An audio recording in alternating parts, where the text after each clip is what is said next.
Hello everyone, this is Tudul and you are watching Codies. In this video, I'm going to show you how we can connect cursor with a GLM 5.2 by z.ai.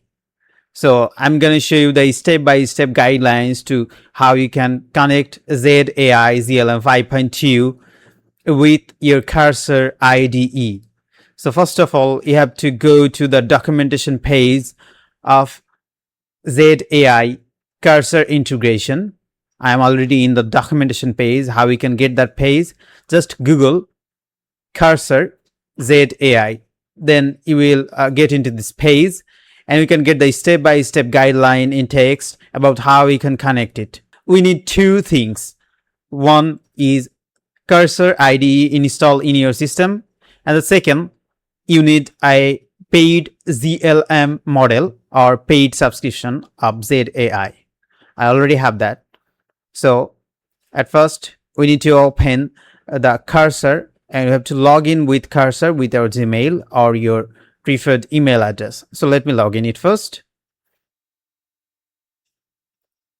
After the successful login, let me open the cursor first and then click on the gear icon on the top up right corner and click on models, then search for the models. Let me search GLM 5.2 or 5.1 or 5 and then click on add custom model, then click on add. After a few seconds it will automatically added.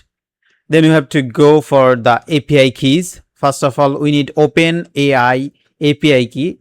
So how we can get that? We have to go to z.ai API section. Then we have to create a new API key and then copy that API key and paste it in this section. After that, we have to override OpenAI base URL.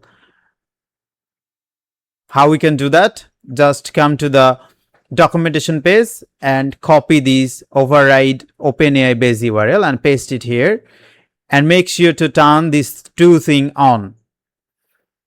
After this, what we have to do?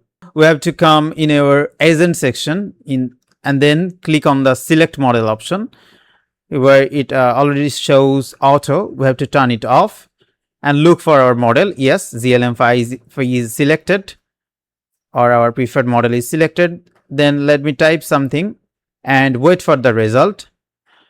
But alas, it is not reply me back. Why? Just because only getting the paid subscription of GLM model is not enough to integrate in cursor. We also need the cursor IDE paid subscription to use the custom model. So sad for you guys. If you already have a paid subscription of cursor, then you definitely use this and you will get the reply back. Thank you everyone.